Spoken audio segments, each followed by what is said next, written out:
Hey Chargers, welcome to another episode of the Thursday Trends with a Z. I'm Christian Mahi. And I'm Nathan Stemple. Thursday Trends is your source for current events and trending stories. Up first today are Marcus and Elliot with a story about Halloween. Thank you, Christian and Nathan.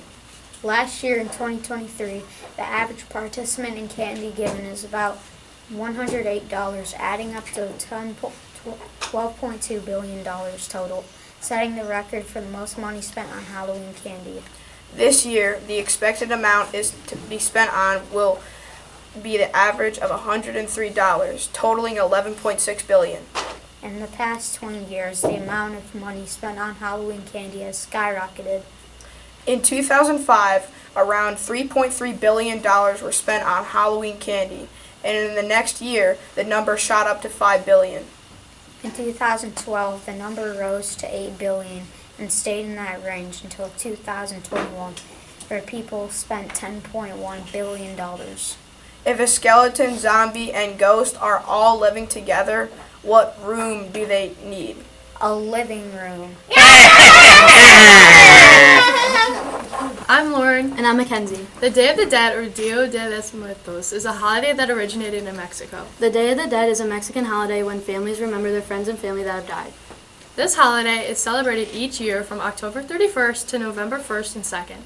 According to the tradition, the gates of heaven are opened at midnight on October 31st, and the spirits of children can rejoin their families for 24 hours. November 1st is a day to remember children who have passed, and November is a day to remember the adults who have passed.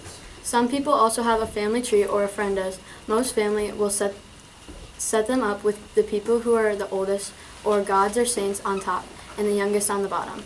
The ofrenda will usually go in order of the generation. Families will also decorate the altars with marigolds, which is a flower of the dead, favorite dishes that they liked, sports they played, and much more. The ofrendas will usually be taken down when the holiday is over on November 2nd.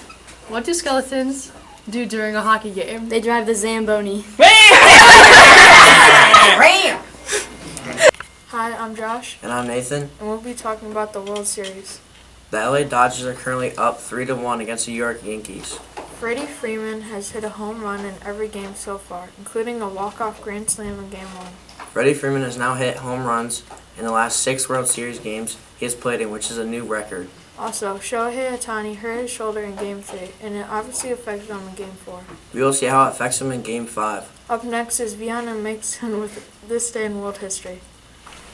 Thank you, and Nathan. Hi, I'm Dawson, and I'm here with a pumpkin!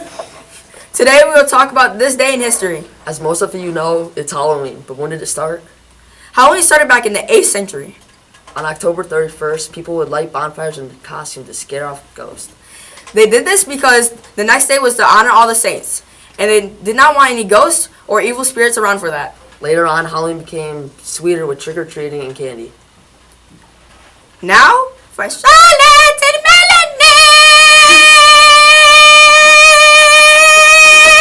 Hey Chargers, I'm Charlotte, And I'm Melanie.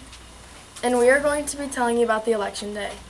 Election Day is always on the first Tuesday of November, making this year's Election Day on November 5th. This year's net-worthy candidates are Kamala Harris, Donald Trump, Jill Stein, and Chase Oliver. In total, though, there is 24 candidates. The candidates will need at least 270 total electoral votes to win. The electoral votes depend on the numbers of representatives and senators that make up each state.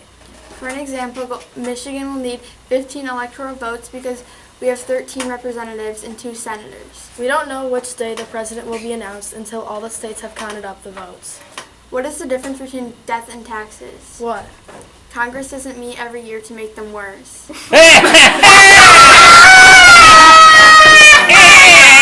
The Thursday Trends is going to focus on a different career. This week we will look at a career in interior design. Interior designers make indoor spaces functional, safe, and beautiful by determining space requirements and selecting essential and decorative items. Being an interior designer requires a bachelor's degree, and the average salary in the U.S. is about $65,000. If you find decorating in indoor spaces interesting, then this could be a career for you. Check back next week to learn about a different possible future career.